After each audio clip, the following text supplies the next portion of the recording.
este síndrome. El síndrome es un conjunto de signos y síntomas. Entonces, cuando nos referamos a un síndrome de Parkinson o parkinsonismo, nos referimos a esos síntomas: bradicinesia, rigidez muscular, temblor de reposo, deterioro de equilibrio postural. Cuando me refiero a bradicinesia, es que el paciente presenta una disminución de los movimientos. O sea, el paciente de por sí se mueve de manera muy lenta, camina también de manera muy lenta. Entonces, son movimientos un poco escasos, incluso a tal punto que la bradicinesia se podría convertir en una asinesia, ¿ya? La rigidez muscular, por otro lado, el paciente con síndrome de Parkinson presenta una rigidez muscular bastante acentuada. O sea, el paciente muchas veces va a tener el brazo así, ya bastante rígido. Hay un signo característico que se llama signo de rueda dentada. Okay, entonces, cuando tú hagas una extensión del brazo, el paciente hace esto. Entonces da la impresión de que fuera una rueda. O sea, a veces esas ruedas dentadas que están en los engranajes, tal cual. Entonces, eso se llama signo de rueda dentada, que lo van a ver ya más que todo en neuro cuando lleven medicina 4. Otro de los signos que se presencia en el síndrome de Parkinson o parkinsonismo es el temblor de reposo. Estos pacientes, cuando están en reposo, tienden a mover mucho las manos, las extremidades incluso. Hay otro signo que se conoce como signo de cuentamonedas. El paciente está así, o hace esto, ¿no? Está como temblando. Es muy diferente a una lesión cerebelosa. Las lesiones cerebelosas también hacen coordinaciones y temblores, pero lo hacen al movimiento. Por ejemplo, un paciente de Parkinson, si yo quiero coger ese lapicero, entonces el paciente de Parkinson al reposo va a tener temblores, pero cuando va a querer coger el lapicero, lo va a poder hacer, tal vez de manera muy lenta, pero lo va a poder hacer. El paciente con lesión cerebelosa, los temblores usualmente son al movimiento, o sea, en reposo están bien, yo tengo lesión del cerebelo, pero cuando quiero coger este lapicero, no voy a poder coordinar mi movimiento. Entonces, hay algo que se llama disgapocinesia, ya, en los pacientes con lesión cerebelosa. Pero en los pacientes con Parkinson es el temblor en reposo. Luego tenemos el deterioro del equilibrio postural. Los pacientes no pueden mantener el equilibrio y tienden a caerse muchas veces, también porque caminan con los pies arrastrados. Entonces se arrastran los pies y se caen. La incidencia del síndrome de Parkinson es de 2 a 1, o sea, afecta más a varones que a mujeres. Y por lo general suelen iniciar en edades mayores de 60 años. Incluso el 1% de pacientes, o sea, de personas adultas mayores de 60 años, de manera muy general, presentan síndrome de Parkinson. Ahora, el síndrome de Parkinson tiene causa primaria y causa secundaria. De la primaria es la muy conocida enfermedad de Parkinson, ya es de causa primaria. Pero van a haber otras condiciones que también me van a dar manifestaciones como si fuese una enfermedad de Parkinson.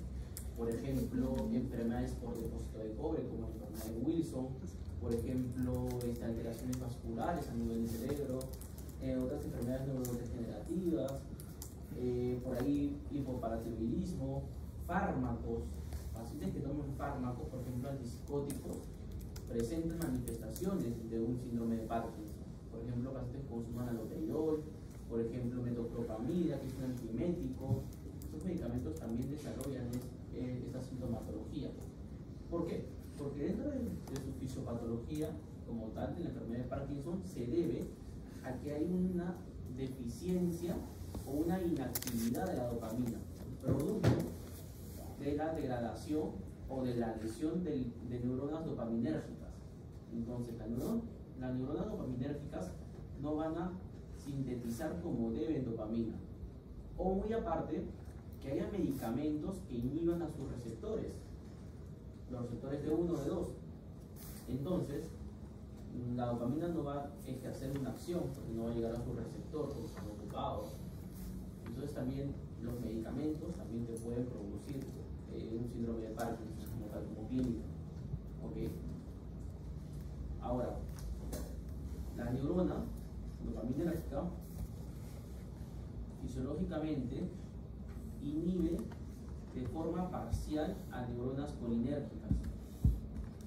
¿Okay? A nivel del sistema mesolímbico también, o a nivel del sistema neuroestriado, de la sustancia negra, pars compacta. Entonces, si yo le quito la inhibición de la dopamina, las neuronas colinérgicas que sintetizan acetilcolina tendrían una sobreactividad, y la acetilcolina a nivel del músculo esquelético, músculo estriado, que hacen constricción, ¿no? O sea, hacen contracción muscular. Entonces, por eso es que también se da la rigidez muscular en estos pacientes, por una activación de la acetilcolina. Ahora, vamos a ver un poquito de los medicamentos que podemos usar en enfermedad de Parkinson. Todo parte de la fenilalanina. La fenilalanina se convierte a tirosina, es otro aminoácido. La tirosina se convierte a levodopa o L-dopa. Ahora, el L-dopa como tal viaja y se va al sistema nervioso central y pasa a la barrera hematoencefálica. Y luego el L-dopa se convierte a dopamina. La dopamina se almacena en vesículas y llega a receptores de 1 y de 2. ¿Okay? Recuerden que tenemos dos vías dopaminérgicas, ¿no? Vía directa y vía indirecta, que ya lo hemos estudiado en clases de neurofísica. Las vías directas son estimuladoras de por sí, y las D2, cuando llegan a sus receptores, son vías indirectas y son inhibitorias. O sea, una favorece el movimiento coordinado y la otra no. La otra desfavorece, se vuelve un poco más lento. La dopamina, si estuviéramos en otra neurona, por ejemplo en una neurona adrenérgica, la dopamina seguiría su curso y se convertiría en noradrenalina, y esta a su vez en adrenalina. ¿Okay? Entonces, es por eso que nosotros le damos levodopa al paciente, para tratar, porque al paciente le falta dopamina. Le damos levodopa, pero ¿por qué no le podríamos dar dopamina de golpe? ¿Por qué necesitamos darle un precursor de la dopamina? Muy bien, porque la levodopa atraviesa la barrera hematoencefálica. La dopamina no puede pasar la barrera hematoencefálica, entonces necesitamos darle su precursor. Ya. Sin embargo, este precursor, que es la levodopa, se va a metabolizar por diversas enzimas y se convierte a dopamina, por ejemplo, pero de acá hablamos de la parte periférica, y aquí, por aquí, el sistema nervioso central. ¿Ya? Entonces, a nivel periférico se convierte a dopamina también, y lo hace a través de la dopa descarboxilasa. Pero también se puede convertir a otro metabolito, las 3-OMD, y esto lo hace a través de las COM, por ejemplo. Y acá la L-dopa, cuando pasa al sistema nervioso central, para convertirse a dopamina también necesita a la dopa descarboxilasa. ¿Okay? Ahora, ¿por qué se lo menciono? Porque si yo administro, por ejemplo, levodopa a mi paciente, ok, mucha de esta levodopa probablemente pase la barrera hematoencefálica y se convierta a dopamina, y es lo que necesito para mis neuronas dopaminérgicas, y bastante bien hasta este punto. Sin embargo, la levodopa sigue también síntesis de metabolismo. Entonces, aquí se puede desactivar y se puede desactivar.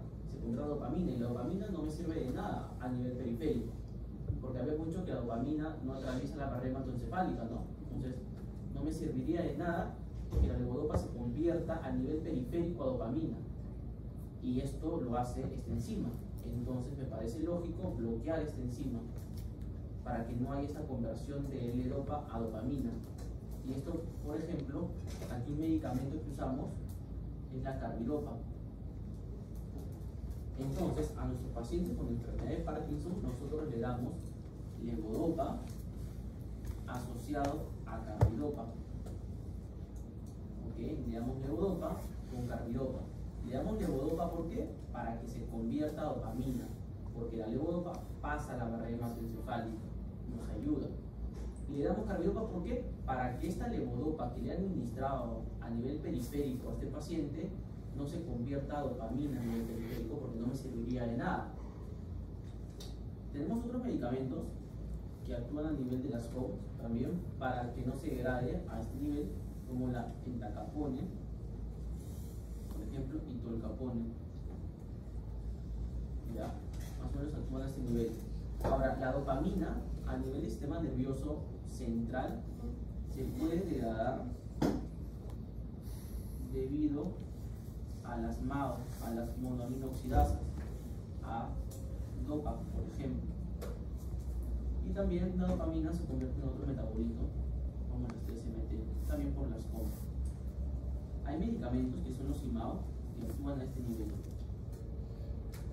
como por ejemplo la seligilina, es un medicamento que es un inhibidor de la monoaminoxidasa, o también la racefolina. ¿Ya? Entonces, me sirven estos medicamentos al menos para poder orientar. Ahora, también puedo usar medicamentos que van a ser agonistas de los receptores dopaminérgicos, o sea, van a cumplir la misma acción de la dopamina. Por ejemplo, ahí tenemos a la bromocriptina, que es una de ellas, la bromocriptina. Luego tenemos a la pramipexole, también es otro medicamento que actúan como agonistas de la dopamina. Y así sucesivamente. ¿Ok? Entonces, es por eso que nosotros administramos levodopa y carbidopa principalmente a nuestros pacientes. Sí, escuché la primera de Bramidopsol. Dijo que salían los receptores no. O sea, bloquean a los levodopas. La dopa descarboxilasa.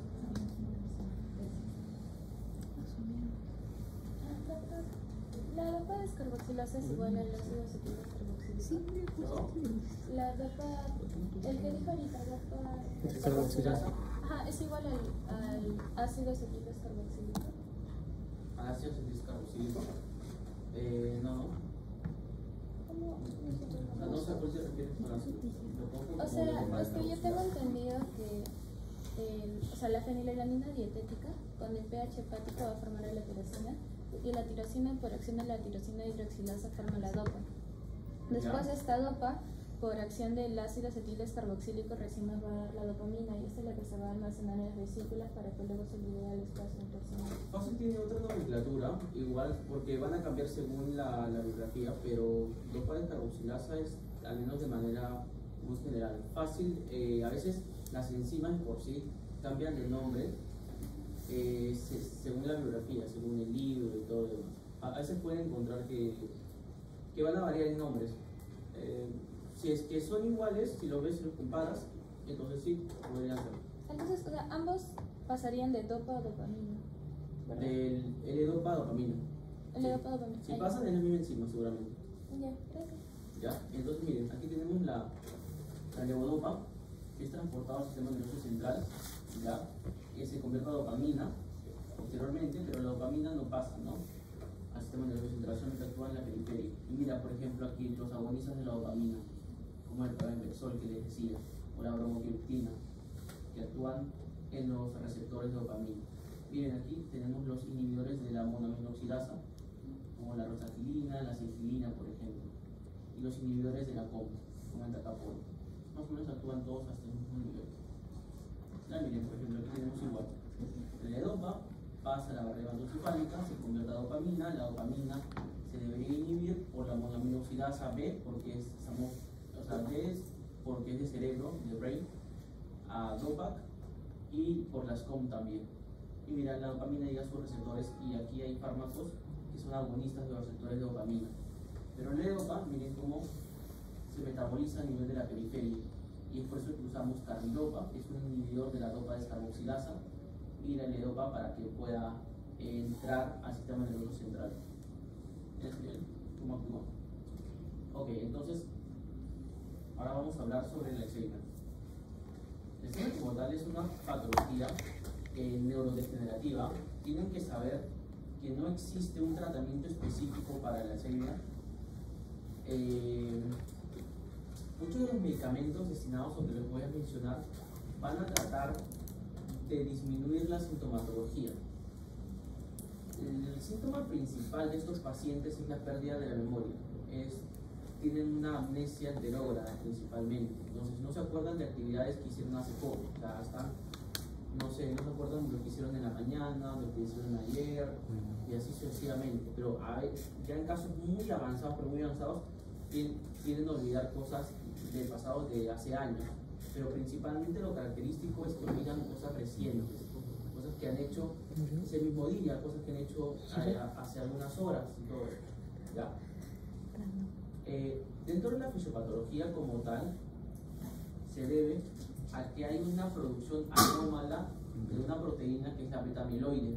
Esta proteína beta-amiloide lo que hace es formar ovillos, y esos ovillos cuando ingresan a las neuronas generan un estrés oxidativo. Esa es una de las causas. Y la otra de las causas es porque sintetizan una mala proteína llamada las tau. Y las tau lo que hacen es, de cierta forma, desestabilizar los microtúbulos, pero de forma errónea. Entonces, no existe comunicación. Recuerden que normalmente los microtúbulos sirven para la comunicación intercelular. Entonces, al no haber una comunicación, entonces se pierden muchos de estos transmisores. Ahora, ya sea por beta-amiloide o por las tau, igual las neuronas afectadas principalmente a nivel del hipocampo son neuronas colinérgicas. Entonces va a haber una disminución de la acetilcolina, principalmente, y es lo más característico. Entonces nuestros fármacos que vamos a usar van a ir diseñadas a aumentar la acetilcolina. ¿De qué forma? Inhibiendo a la enzima que lo metaboliza. Entonces, muchos de los fármacos actúan como inhibidores de la acetilcolinesterasa, ¿ok? Como este, por ejemplo. Miren, tenemos al donepezilo, tenemos a la ribastine y tenemos a la garantimina. Esperen un momentito.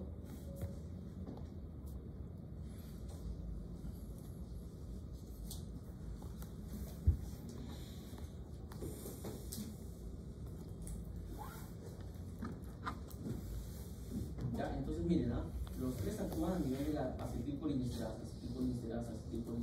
Pueden ser de manera competitiva como no competitiva. Y se degradan por diversos, unas se degradan por citocromos y las otras por esterasas. Ahora, tenemos otro medicamento que también lo tienen que saber, que también nos ayuda porque además de que haya una destrucción de neuronas de acetilcolina y haya una reducción de la acetilcolina como tal, hay un desbalance y también hay una sobreestimulación de glutamato. Entonces, la memantina es un antagonista no competitivo de los receptores glutamato. Recuerden que el glutamato puede llegar a tres tipos de receptores. Puede llegar a receptores kainato, a los AMPA y a los NMDA. Los NMDA son los que favorecen el paso del calcio. El calcio es bastante bueno, sirve para el movimiento de vesículas, como oxocitosis, sirve para la contracción muscular. Sin embargo, cuando hay un aumento de este influjo de calcio, el calcio también es de manera, es tóxica. Entonces, ante estas neuronas de por sí ya predispuestas y donde haya menos microtúbulos, genera una destrucción, genera mucha apoptosis. Entonces, favorece a la disminución de neuronas colinérgicas. ¿Okay? Entonces, tenemos la memantina y tenemos a los inhibidores de la acetilcolinesterasa. Ahora, tenemos dos casos clínicos que vamos a ir trabajando. El primer caso es paciente llevado por su hija a consulta por neurología tras presentar temblores en la mano derecha y rigidez muscular el brazo derecho hace 2 años. Asimismo, refiere que ya no puede coser sus botones. Probablemente tenga temblor, entonces ya no puede coser. Y que tiene dificultad para caminar. Seguramente camina con los pies arrastrados y se cae. También le es difícil conciliar el sueño. El médico le da tratamiento con levodopa y carbidopa cada 8 horas. El paciente no tiene antecedentes familiares de importancia, pero presenta el mismo hipertensión arterial controlada. Estos se encuentran en la exploración física y esta es nuestra hipótesis. Entonces, esto es lo que la primera mesa va a trabajar, el grupo 1. El grupo 2 me va a trabajar este caso clínico. Es una paciente de 70 años, el nieto la trajo y refiere que su abuelita no recuerda lo que hace en el momento, solo recuerda cosas muy antiguas y tiene dificultad para aprender nueva información. Luce confundida y desorientada en tiempo-espacio, por lo que puede realizar sus actividades diarias. Tiene antecedentes que su madre ha fallecido con diagnóstico de Alzheimer y esta es su exploración física, ¿no? Y está recibiendo un donepezilo que es un inhibidor de la acetilcolinesterasa y memantina, que es un antagonista de Y esto es la de acá. Entonces los grupos que van a trabajar esto, nosotros vamos a presentar al paciente el mecanismo de acción de los Ya, medicamentos voy a repasar la semana 4. y formular una alternativa de plan de tratamiento. Por fin. Eso es otro. ¿Ok, chicos? Vamos a trabajar. Yo tengo efectos secundarios. Tengo ya acá los productos. Yo tengo la canalización de la primera. No tengo la segunda. No tengo segunda forma. Yo ya salí. No, yo la otra semana. Yo estoy Yo down. ya salí. Ese no queda ni mi hermano. A ver. Quedaron. ¿Quién? Sí. La otra vez este juego, ¿cómo se llama? Hace 2 años, creo. Ay, ¿cómo es eso del anticonceptivo?